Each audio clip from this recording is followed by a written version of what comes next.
everyone to our PM panel. This is going to be a live Q&A, but in the first half, as usual, I'll be asking them some general questions to go over their background and their application process and recruiting and all of that. And then y'all can start asking questions in the comments. So let's get started. Thank you both of you for joining. I know y'all have super busy schedules, but thank you so much.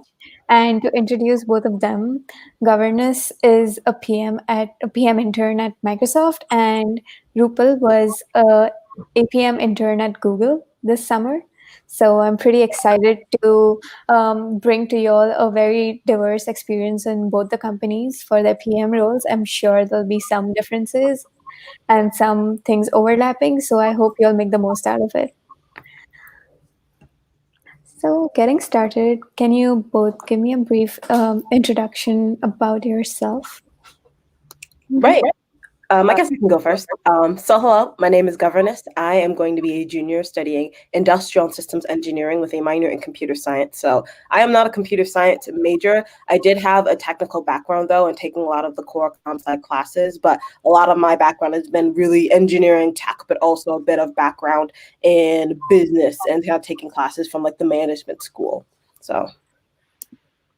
Yeah, that sounds really great. I'm Rupal. I was an APM intern at Google, and like Governess, I have a background in CS, but also economics. I'm currently a senior at Columbia University, and I'm studying economics and computer science.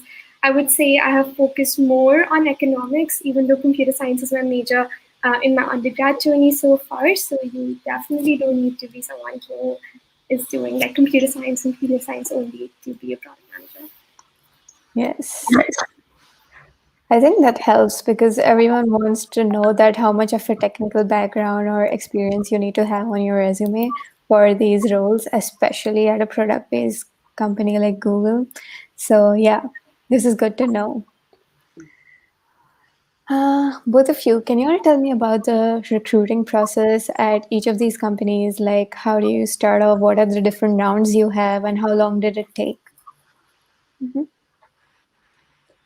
Sure, I can get started on that one. So for me, I can start about like giving a general overview for the APM internship recruiting process. So when you're a junior or in the second last year of your college, what you can do is apply for the APM program. I know the applications are already open, so if you've not applied, go ahead and apply. It's a short resume application. You send in your resume, and it's it.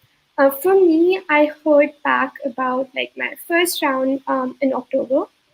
The process is divided in like 3 big chunks. The first round, the second round, and the final round, which is the third round. For the first round, you just get like a 45-minute phone call interview. For me, that happened like somewhere towards the end of October. I'm sure the timelines are shifted this year, so I'm not going to comment too much on like the timelines themselves. For the second round, you get a homework assignment. So you get like a take-home homework assignment to talk about a product design question, something along the lines of how would you create an ATM for the blind? Like that's your typical like homework design question. And for the third round, you have 3 interviews. You have like an analytical interview where you give an estimation question. You have a technical interview where you do like a systems design question. And then you have a product and strategy interview, which is very akin to like how would you design an ATM for the blind, like what's your strategy around it, and so on. And after all of that, you get an offer or not. So that's like an overall view of the recruiting process with Google APM. Yeah, and I can talk about the recruiting process at Microsoft. So it's actually a unique case for me because I was actually already an intern at Microsoft as an Explore intern, which is for first and second year students. And I kind of already converted, I would say, into a PM role. So what I described might be a little different than how it looks now, but essentially it's very similar to the process for Google where you start off simply just applying online. I believe applications are already open around this time, maybe say late August or so. You fill out your resume, typical stuff when it comes to like to applying. After a while, after a few weeks, they will reach out then and schedule a phone interview. from there, it's really just you talking to the recruiter and just like, making sure that you're a good fit, asking questions, why do you like Microsoft? Why are you interested in product? Maybe explaining a bit about like your favorite product and just kind of picking your mind to see, are you a good communicator? Are you succinct and to the point, and can you think outside the box? That's kind of what they're gauging for in that phone interview. And then finally, they have their on-site, which my part may look a little different. For me, it was about 3 interviews for like a half day, where it was essentially just three different types of product questions, very similar to what was described for the Google interview. So they might ask an estimation question, they might ask like just a system design, and then just a very simple, like not simple, but basic product question, like how would you design this or that.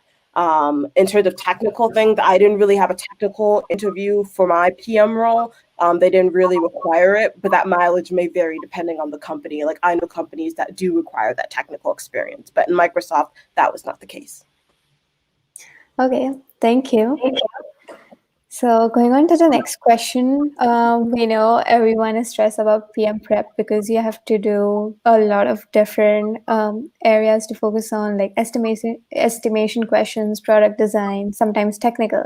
So what was your preparation like, and how long did you prepare? Like a whole year, 1 month before, or a couple of months? I can go first. So Sure. for me, I say I prepped for about a month. Once I knew that I had the interview scheduled, I had taken that month to really go through that. How I prepped is I just found the book, Cracking the PM Interview. Everyone knows Cracking the Coding Interview. I just took the PM equivalent, and I thought that was really well written. For me, preparation was a lot. The first part was really understanding the things that I had done and the products and like the projects that I had worked on, because that's really important when it comes to when you're talking to recruiters, is that they want to know that you can explain what you did very succinctly, so that if they don't have a technical background, they can understand what's going on. That's very important to have that communication skill. So for me, it was understanding what I was working on, polishing up in just general behavioral questions. They tend to be more heavy on PM than they would be on a software engineering role. So I just went online and found a behavioral interview bank and just make sure that my answers were sound and solid there. And then from there, I really started tackling the more specific PM questions. And this is where mock interviews became very, very helpful. I was fortunate at the time to have mentors and other engineers who served in PM roles, who would provide the question, like how would you describe the mall to your grandma, type of thing, for those like design questions. It's very like a typical practice one, and I think it's important to find a framework. How are you actually going to solve the question in a systematic way that makes sense, and figuring out just like general strategies and tips. It was particularly challenging because it was just so different than what you're used to. You're so used to, a coding challenge and, knowing the steps to how to solve this and how to solve that. And this one, it's a lot more open-ended. It's a lot easy to go down a rabbit hole. And so you have to make sure that you feel confident in how you approach the question and making sure you understand the question. That's the biggest thing. Understand the question and where you want to go so that you're not heading down that rabbit hole. So I would say that was my general way of preparing. I did like 1 to 2 mock interviews a week for that. So that was like in total, maybe 8 to 10 mock interviews total. Yeah, I absolutely also resonate with that. I know for some people, preparation goes like for long, like a year-long situation, and they do that. I did not have that experience. I also gave or less like a month and plus something. That was kind of like my timeline for preparation as well. And I think it's definitely like manageable to crack a PM interview. Pun intended, I guess. Within that timeline. So, as like as mentioned, one of the resources that I used was also tracking the PM interview. I also used this book called Swipe to Unlock just to get like a broader primer on technology and understand like in logical business terms like what technology is all about and what it means. I also like I did mocks, but I also looked at other people doing mocks online. So that's something I found very helpful because that made me understand like how I can go about structuring my questions, how I can go about like prioritization, recommendations, and so on, which are like the different components of a design interview. So if you do not have a lot of people to mock with, like there are communities out there, but also I would recommend looking at how other people do their mock interviews because that gives a lot of like insight into how you can do your own. That's something specific. Apart from that, I would just say like it's good to have someone who can mock you, because after you kind of get through the framework and in the flow of what the questions look like, after that it's just like practice and figuring out like what are your weak spots, what are your weak links, how can you improve maybe like a specific part of your interview. So some people really experiment, like do A/B testing with different parts of their interview. As I was not as robust with my interview prep, but that's definitely like one thing I would focus on once you can get the hang of what the interview looks like. Thank you. So the next question is, what is the level of interview difficulty? I know you covered the technical knowledge part, so you can ignore that and tell me overall difficulty for the interview.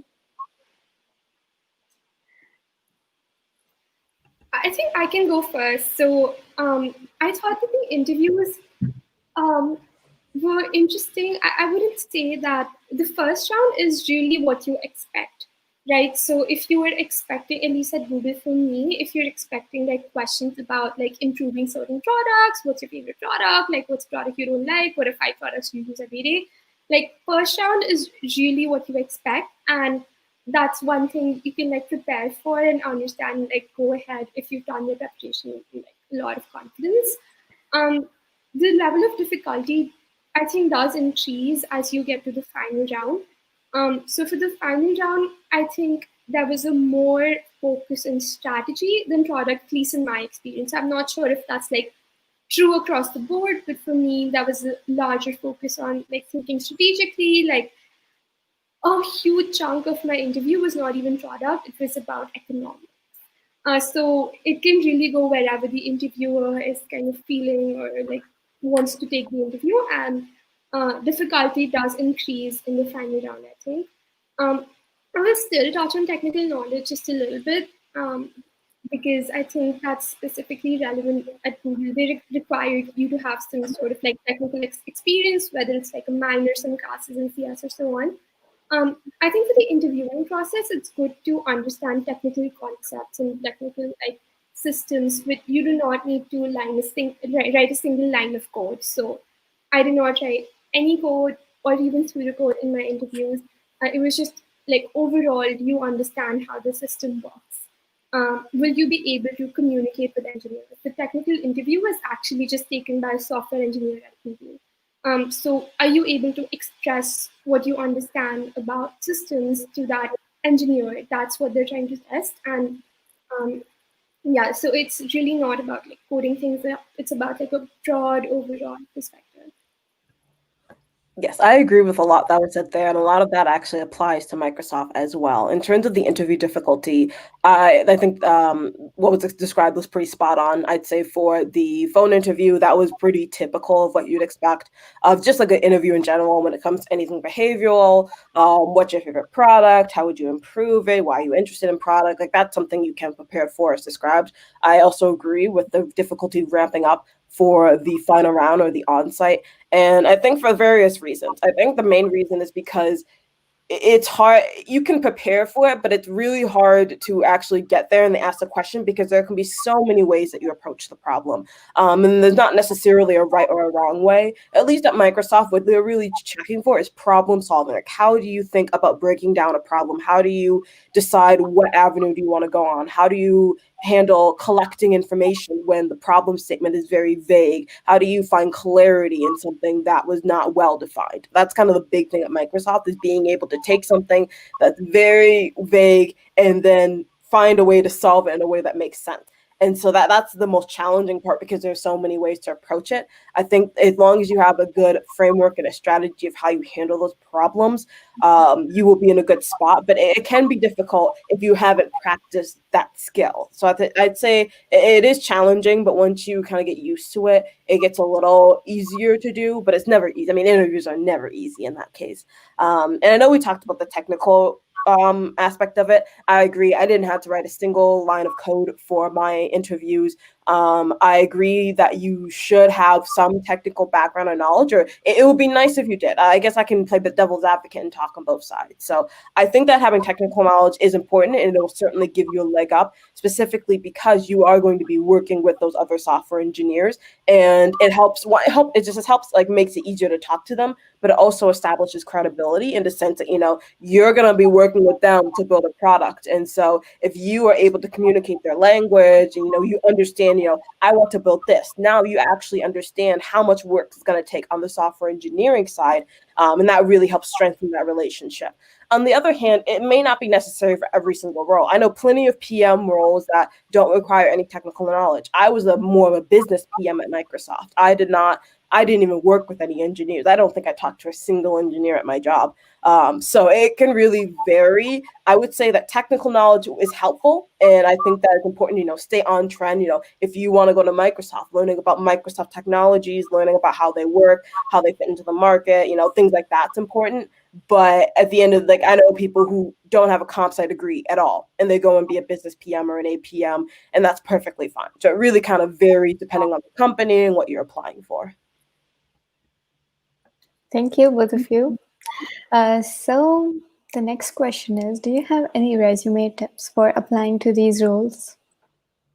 Yes, I can go here. I would say leadership experience is going to be your best friend. I think when it comes to the PM roles, they want to know, can you collaborate and work with people? That's kind of the biggest thing, because in a PM role, you're going to be talking and working with people all the entire day, is that's going to be your job. And so you have to communicate with them.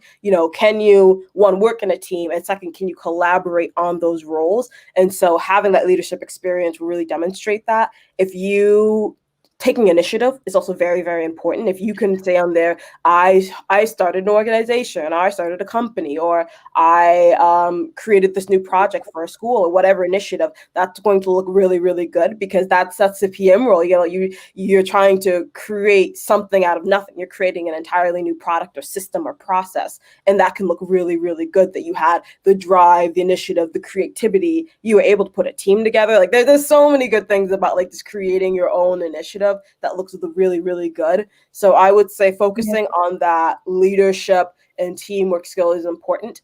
And I think for your resume, whatever experience you have, it's very important to be able to clearly communicate and quantify the work that you've done and the impact that it made. At the end of the day, they're going to be looking through your resume, and they're going to be asking, okay, what did you do? And being able to say, this is the specific thing that I did, and here are the end results. And if you have numbers, that's even better. These are just general resume tips, but this can also look really, really good for a PM role. Those are some of the tips that I have. I completely agree with all of them. I think you covered it super well.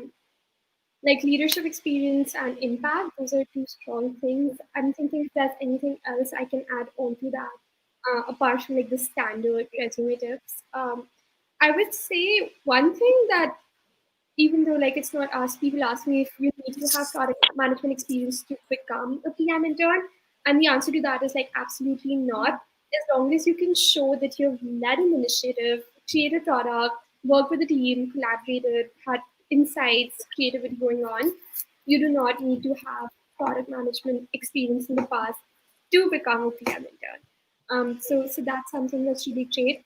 I would say, and this might be a little like like not as concrete, but whatever you're working on, like it shows when you're genuinely passionate about it.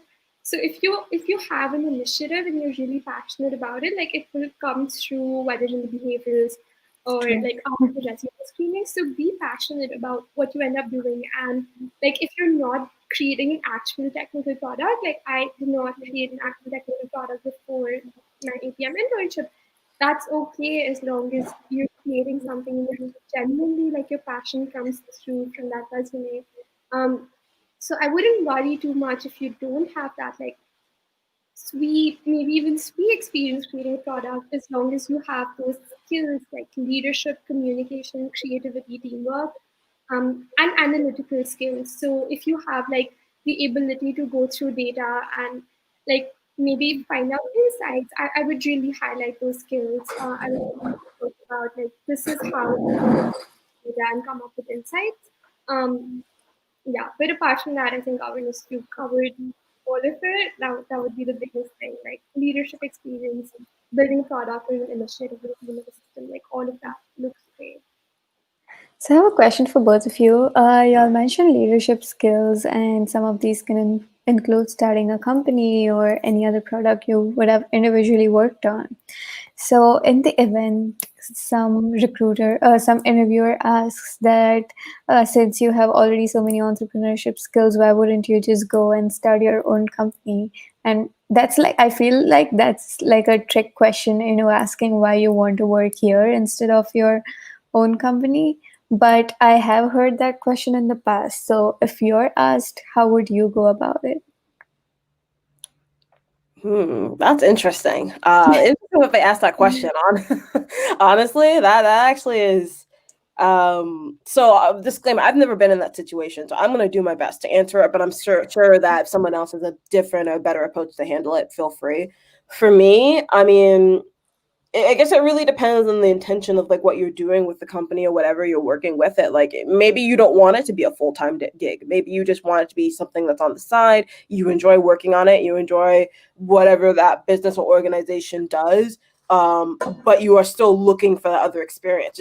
It's almost like saying like why are you not doing, like, if you're a leader of your another group, why aren't you like going full-time with that group? It's like that's your choice. Like if you want it to be a part-time thing, you don't want it to be a full-time job, or you don't want to take it to the next level, I mean, that's your prerogative to do it. Obviously you can't say it that crass, but more so of, it's just, this is a great, I'm doing this because I think it's a great experience. I don't have intentions of taking this long term. I just wanted to see what it's like, and I also just want to get like industry experience or something like that. That's a very weird question that they asked. Yeah. I think one thing I would add, like +1 on the, like, it's a weird question that they ask. If you really think about like what are potentially the things that the interviewer is trying to get out from that question, is like, if they hire you, would you stay, Mm-hmm. or if you could, I guess, investment for the company. So even if, I think it's great if you have entrepreneurial experiences, because that shows all the skills that they're looking for in the first place. Like they value entrepreneurship in the first place. So I would circle back to like the values of the company itself and how you're bringing those skills into the job. And talking about like, yes, I have those experiences and I also will be bringing them on the job. And then highlighting kind of why you still want to work at that firm would be a great thing to kind of, I think that's what really the interviewer is looking for. Like you can start your own company, why come to us? Like just really talking about like, okay, like I have this entrepreneurial experience, but X, Y, Z, A, B, C, these are the three reasons I want to pursue this opportunity, and this is why I'm a good fit. Like closing it like that might be a good way to kind of tackling their, I think, intention of the question head on. But it is a very great question. I have had a friend who got it as well, and I was Yeah. like, yeah, but that could be one thing to just kind of like take those points away. Thank you. So the next one, what is your role like?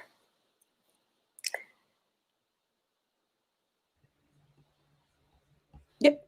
Oh yeah, I can talk about it. So the day in the life as a PM at Microsoft. So of course, bear in mind this was virtual Microsoft. I was not actually on campus, so this may look different if you're actually working on campus. But I will just give my virtual experience. So I guess I can give a little bit of context of like the work I did and like the team I was on to frame it a bit. So I worked on the Windows ecosystem and enablement team at Microsoft. So it was very much a business PM, very high level. It was a PM only team, and we really worked close with our OEM partners and silicon partners. So the HPs, the Lenovo's, the Dells, the Qualcomms, the Intels, all of like the technology and hardware and firmware companies, to make sure that anything on the Windows OS, like whatever policies or anything that we do in that OS aligns with what they're looking for, and vice versa. So we just maintain that partnership between them. And I was working on just like potentially creating like a new feature within that OS system or within that partnership itself. And my day to day was waking up and then checking emails because God forbid you wake up and you have like 10, 15 emails. I know it's like a general joke, but in a PM role, meetings and emails are going to take up a large amount of your time, or at least at Microsoft they will. I check my emails, and then I usually have my check-in with my manager right away, and then from there I've already scheduled a lot of meetings for the day. So in terms of what work I do as a PM, it really is, okay, I have this idea for a product or a feature that I want to implement. Now I need to be referring to different people, different experts in whatever field to say, okay, here's where I want to go. Does this make sense? What questions do you have? What resources do I need to make this come together? The PM role is really kind of creating a team of people who can help you build the product. And I'm kind of the overseer. It's kind of, the way I describe it is like I am hands-on everything, but I'm kind of hands-off on everything because I'm not the one designing it, at least like I'm not like the designer, I'm not the engineer, I'm not the marketer. So I'm just kind of working with those teams to make sure that they're on track with what I have in my vision for it. So I might met with a lot of people from the marketing team to figure out, okay, what is the scope of what we're working on? Are we going to be addressing which part of the Windows OS? Are we addressing Windows Home, Windows Pro? What will this feature that we want to implement? Will this be desired by this this target audience? Then I met with the legal team at some point, saying, okay, is it what we're doing? Is this is illegal? Is it something that can be done? If not, how can we edit it? I spent a lot of, and then in my free time when I don't have meetings, it's writing up a white paper, which is essentially just writing up kind of your general proposal of what you're working on. I had to spend time writing mock-ups, making mock-ups of, okay, based on all this feedback, here's what I think this product will look like. And like I said, I am a very business level PM, so I did not have any conversations with engineers. So this may look different depending on the role that you're working with. So I would say, in short, my role was a lot of meetings, and I was 80% of my time was meetings, and the other 20% it was really working on any like silent work. And I'd say in SWE it'd almost be the other way around, or even 50-50 when it comes to like private time and meeting time. So. Mm-hmm. Yeah, I completely agree. A lot of meetings, a lot of conversations just to like figure out what's the product you need to build.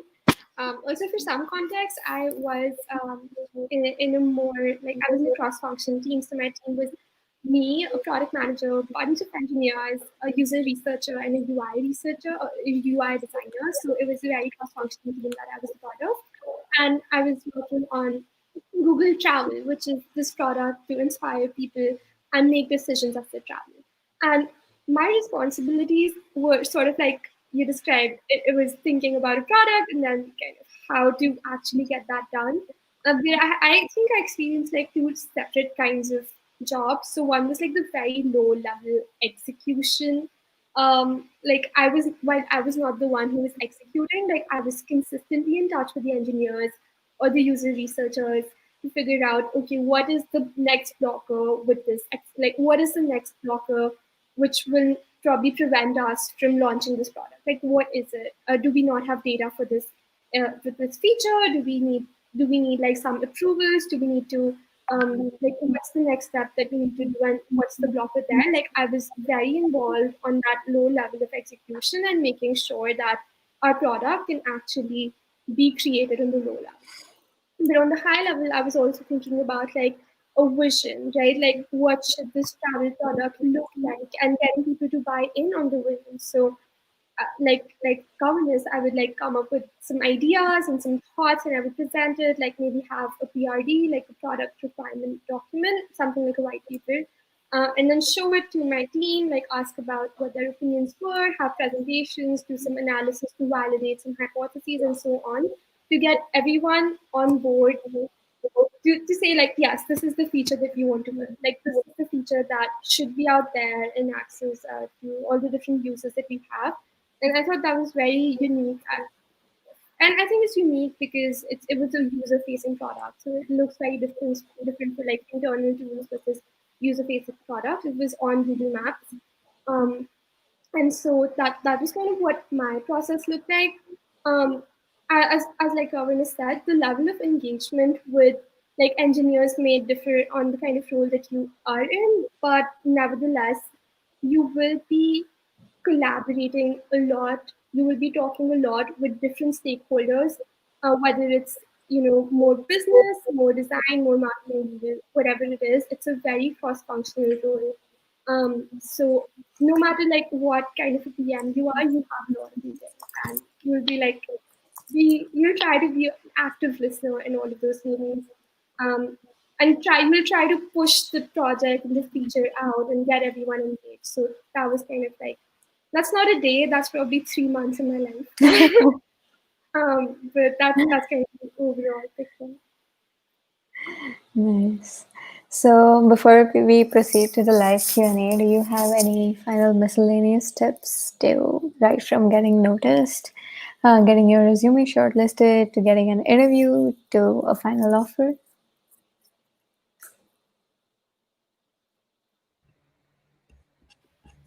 Yeah, I mean I could go. I'm only gonna try to limit it to one because there's a lot of stuff that I could cover here. One thing that has particularly helped me was being a lot more involved on LinkedIn. I think for me that really worked in several ways. And this is regardless of whether or not you're a PM role or not, but I think it helps in the sense of, I mean, LinkedIn is essentially a place for a lot of recruiters, a lot of employers. They're on that site looking for top talent. And I just started very simple. I just started talking about, I did this hackathon, this was great, or I went to this event, here's what I learned. And then eventually I kind of started morphing it into more, here is, have you ever faced this experience? This is kind of how I dealt with it. And I've been taking a break from it for a while because it's been a long recruitment season and I'm trying to prioritize my mental health and yada, yada.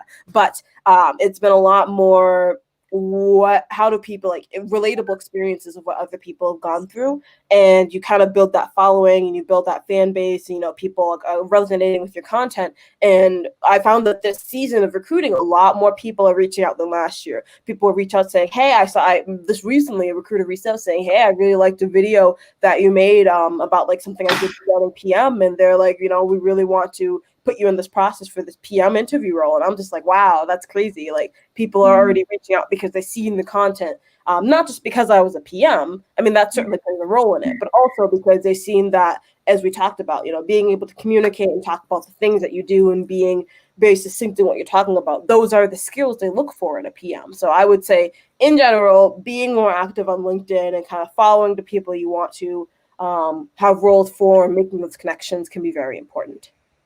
Mm-hmm. I think that's a great tip even for me. So I'm learning a lot here today. And thanks for that, Governess. One thing I would say is a little bit more specific to the Google interviews themselves, is that one thing that they look for, and they will even talk about that in like the practice interview videos and so on, is like having a moonshot idea. So your 45, like the first round, 45-minute phone conversation, I guess it would be a typical like product interview, but you gotta have one idea that's like super creative and something that was not extremely intuitive, and then you can say, yes, this person has some really cool ideas. This person is very creative. So that this is a very specific tip, but like having a moonshot idea definitely will take you far after the first round. Thank you. So I think we'll proceed to the live Q&A now. So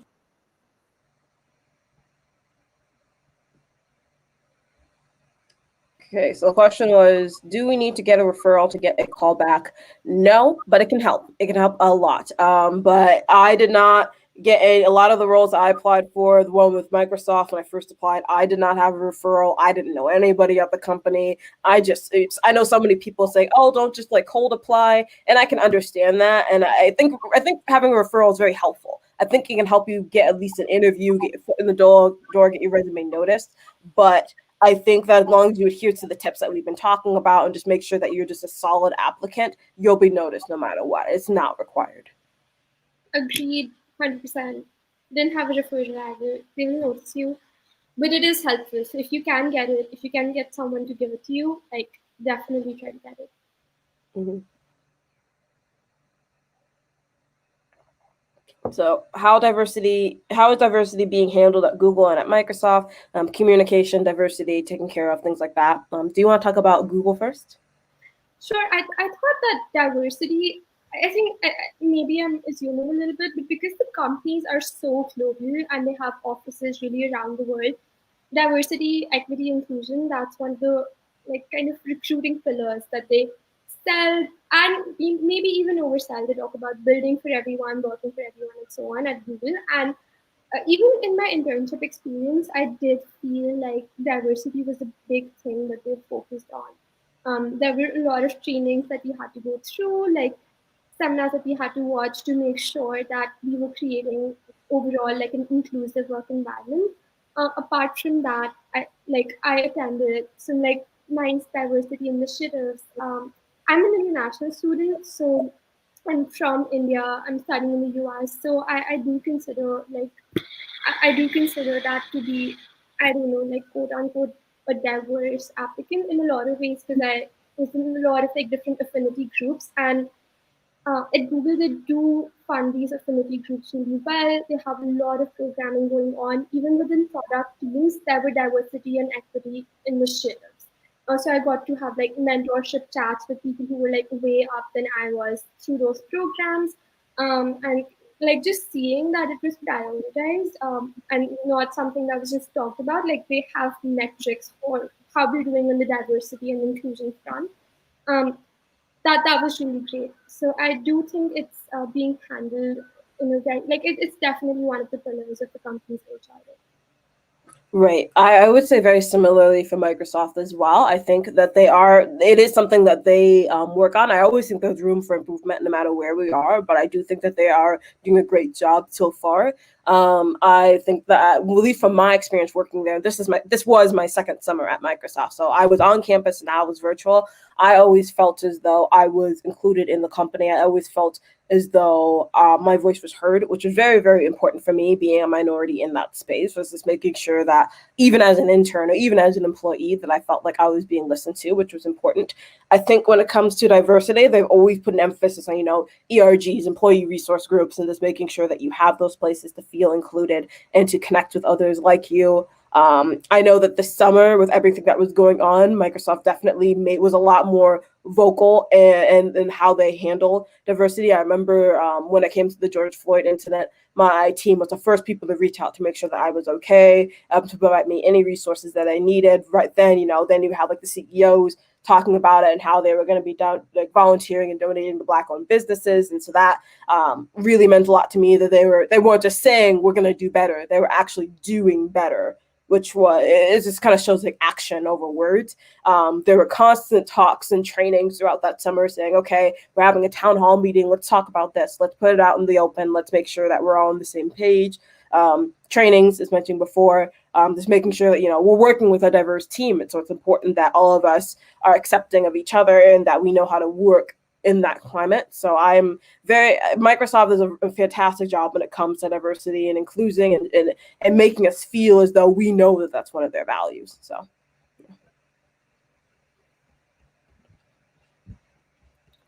What is the role and work of a product manager? I can start this. So I would say, in short, it's the way it's funny because I was technically a program manager at Microsoft. It's the word changes around no matter where you are, and PM. I kind of use them synonymously. I know there are like minute differences between them. For me, how I describe a PM role was they are the ones who are driving a product in the sense of driving it completion, working with cross-functional teams to drive the product, and they're kind of the ones spearheading that initiative. And they're also providing clarity in areas of ambiguity. So they want to work on something, they're the ones that they go to. They're kind of the experts at whatever feature or product that they'll be working on, and they have to pull the team together to bring it together. That's very, very vague, but that's like high level, at least at Microsoft, what the role is. Yeah, I agree. I know it's a very vague role to kind of define and talk about. One kind of analogy that I've heard that's been really interesting was that imagine a product manager is like a juggler, and all that the product manager is trying to do is keep the balls up in the air, and those balls are the different things that are happening with the product. Like, okay, we have to launch a product, we have to make sure we're aligned, we have to do some analysis to understand if we're doing it right. Like we have to do user research, and a product manager is just kind of trying to keep the balls up in the air as you move through product development. So that's one analogy that I like to think about. But yeah, it's kind of just you're like leading a product or a feature with your team, working in a cross-functional team, um, and talking about like the different specifications of that product. Okay, so does Google or Microsoft accept international students for APM/PM internships? Do you want to take that one first? I know you mentioned that you're an international student. Absolutely. So yes, the short answer is yes. I know that one thing, I'm not a recruiter, but one thing that Google at least looks for is the eligibility to work in whatever company you applied for.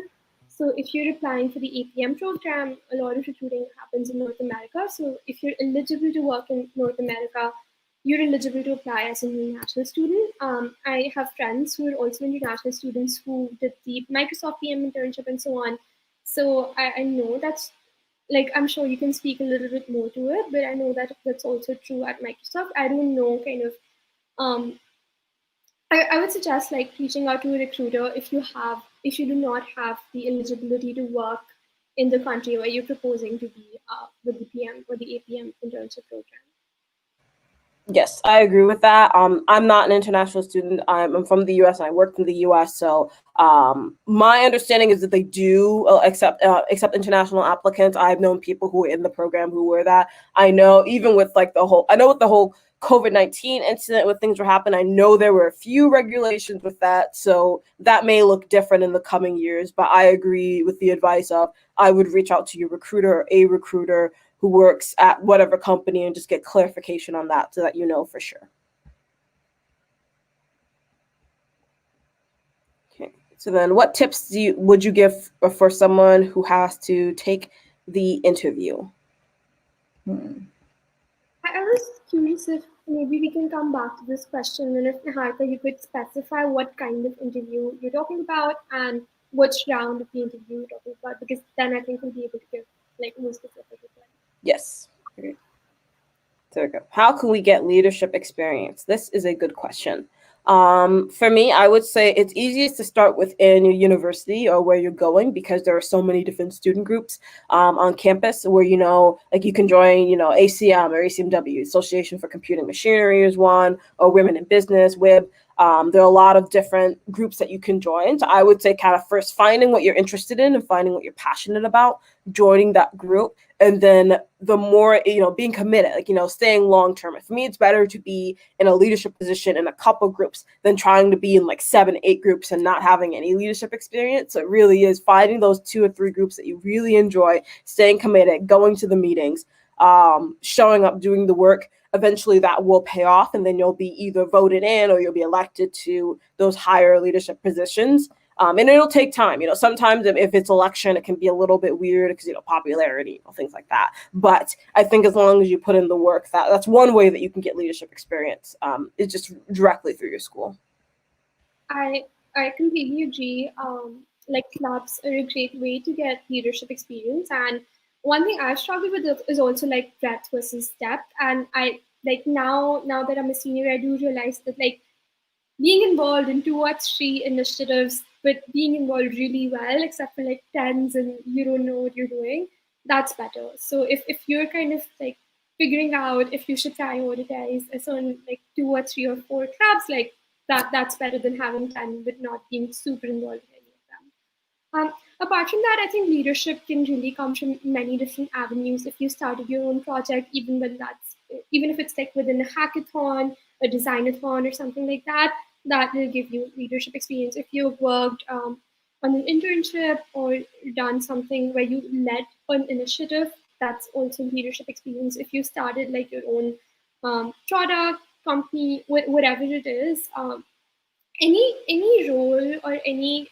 situation where you really got people together to do something, that's leadership. And that can be clubs very easily, but that can also be like you building a product, you building a team for a specific initiative, um, you doing volunteer work or like running a volunteer organization, that's also leadership.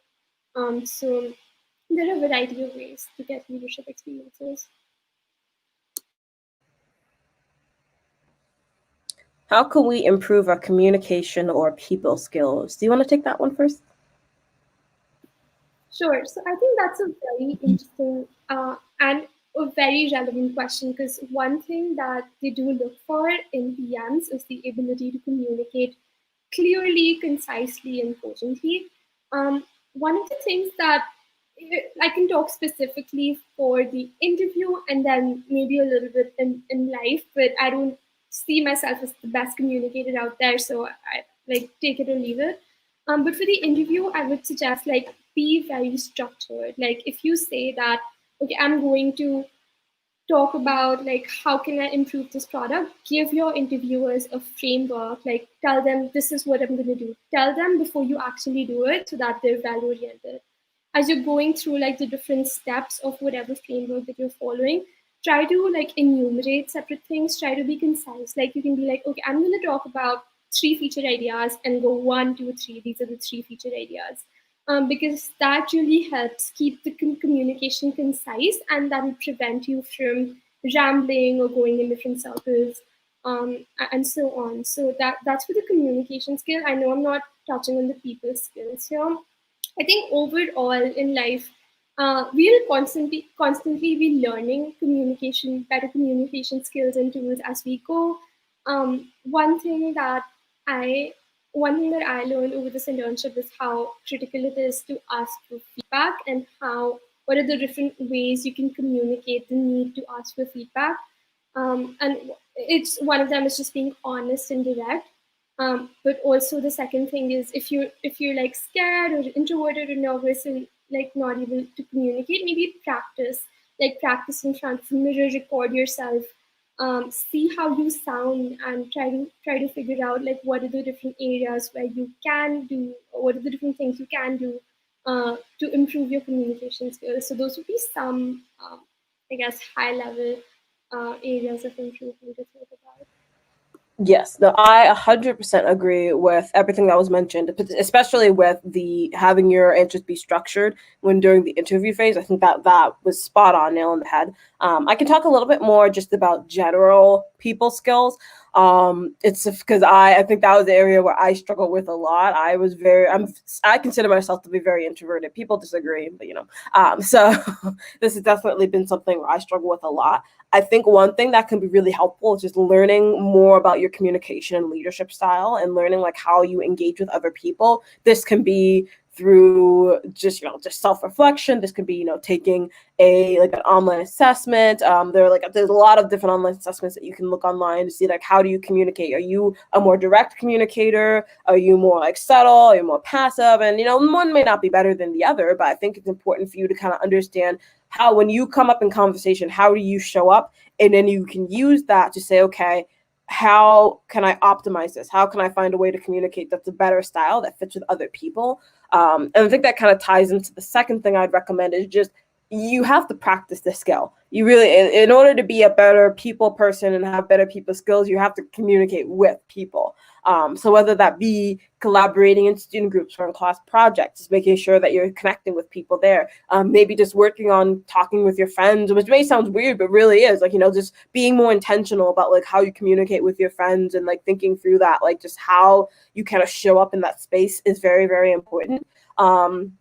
You could also there are also like a lot of online classes, LinkedIn Learning. There's a lot of like free online resources that you can utilize as well if you want to have a more scientific approach to how to be a better communicator. There's a lot of resources that can kind of teach you some of those nuanced skills, if you so choose. But I really think it's just the muscle that you have to practice. It's not like a hard and fast rule of do these things and suddenly, bam, you're an amazing communicator. You just kind of have to be confident in how you show up, and just know you just kind of have to understand yourself and how you show up in those spaces, I think.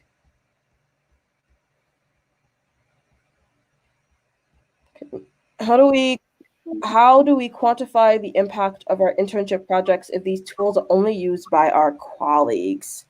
Oh, I see. So I think that was kind of brought up when it comes to like quantifying stuff on our resume, I believe. That can be a challenging thing to address. I would say in this case, it would be more so, one, I would say reach out to your colleagues. That's something that I would do. Like after an internship is over, what I would actually do is I reached out to like my manager and something a couple months later saying, hey, very excited. I'm happy to have had that experience. Just kind of want to check in to see how this thing I did, are there any numbers or something like that? And usually they're more than willing to share with you. Okay, here's how it did. They can pull up the telemetry data and like actually show you how well things have done. If that's not available to you, I think it's okay if you can estimate at least a very strong guess based on what you're working on. It doesn't have to be exact. I mean, I'm never going to know exactly what the impact that I had on the product. And so I think like having reasonable estimates, but at the same time, you don't feel like you have to have a number for every single point. You don't have to be like, I did X thing and this for like every single thing. There's a lot of room there. So I wouldn't feel pressured. If you don't have that information, don't feel pressured to seek it if you don't have any means to do so. Yeah, and just like one, I completely agree with everything that has been said so far. But one thing I would also mention is you are the one who knows your resume better than anyone else. You will be able to give a better estimate of whatever the impact of your work is to your recruiters better than your manager, better than the people in your team, better than anyone else because you did that work. So even if you don't have a number and you have something qualitative, say what's the qualitative impact. I think what's more important than the number is just what was the result? Like why did what you did matter? And I know I struggle with this a lot as well, like looking at my resume specifically for more qualitative improvements. It's hard to say, but even if you say something along the lines of it improved user experience significantly. Like it's qualitative, but it's giving some impact. If that's the best, then that's what you need to go ahead with. But you're the one who knows your resume better than anyone else, so don't be afraid to like make some estimations, like do a quick approximation to see what may be the impact of your different internship experiences. I've been reading all the questions, so I should take a step back and you could read some of the questions. Okay, awesome. So, are there any programs by Google or MS, or that's Microsoft, or any FANG, which are like STEP programs for business related or PM related roles where third year engineering grad students can apply?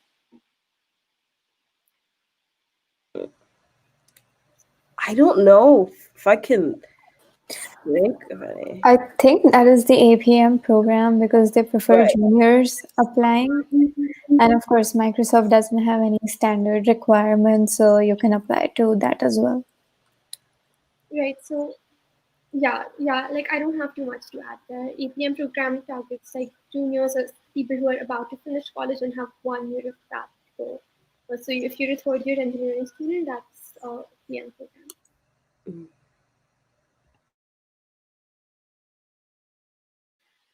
Okay, when can we expect your first call?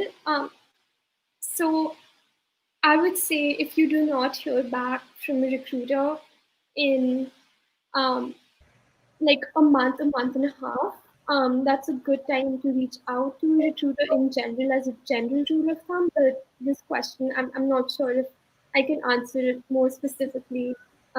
Governance, do you have any thoughts there? So it's definitely going to vary depending on when you apply, the general like flow of how many applicants there are, it can vary. I agree with the if in about a month, if they haven't responded, a follow-up, it makes sense there. I would say in my experience, within a couple 2 to 3 weeks, usually is when they would respond back with either a next round or not. This can vary. I know I waited months for somebody to give me a first call back. Sometimes I would fill up the application and the next day they would follow up. So it really depends. But I would say in short, if it's been about a month, follow up makes sense. So then they can at least like prioritize your resume.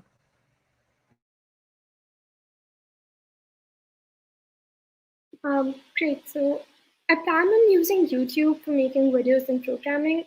Can that be considered as a leadership experience? I would just say a short yes. And yeah, governance, do you have anything to add to that? No, I think that that's a great leadership experience there, and plus you can also use it as like you're teaching other people, and like it's almost like a tutoring in a sense. I think that's awesome.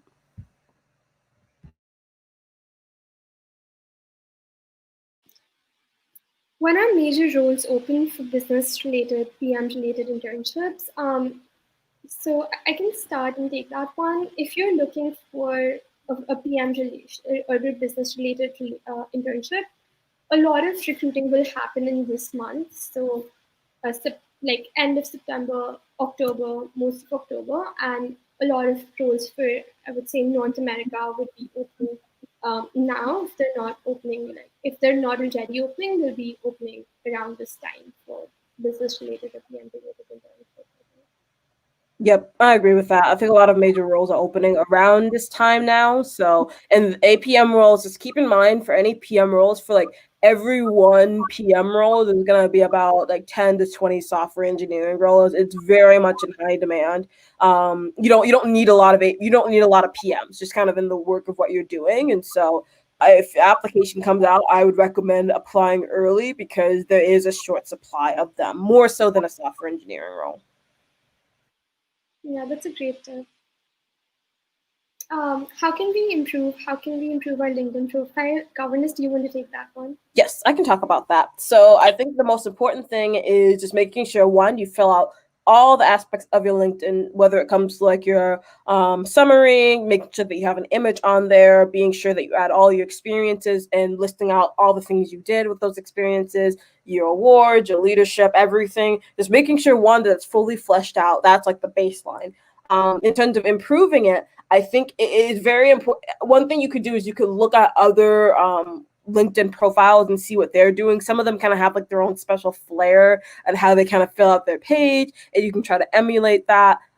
Getting recommendations on your page, like say you work for somebody, you can like actually ask for like a recommendation letter from somebody on LinkedIn, and then you can display that on your LinkedIn profile. You can get skill endorsements. So if you work for somebody on a team for a while, they can endorse you for maybe a certain language or skill that they did, that you did, I should say. These are all optional. I know people, you do not need LinkedIn to get a job. It's not like a required rule. It helps. I mean, I advocate for LinkedIn because I love LinkedIn and it's great, but it is certainly not, none of these things are required. But those are some things you can do to improve your profile. And then just staying like generally active and making sure that you're updating things as you go. Like, don't wait. If you had a job like the past like 8 months and you haven't added it to your LinkedIn yet, you should probably add it to your LinkedIn, type of thing.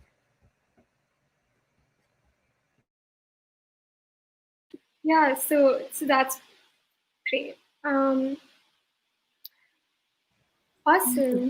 So, Thank you. Thank you for thank joining. you, both of you, for this wonderful session.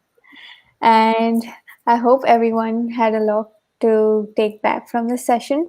And I hope everyone applies early. And these were some really great tips. I personally got to learn so much from this. And thank you very, very, very much for this session. Do you guys have anything to say before we close?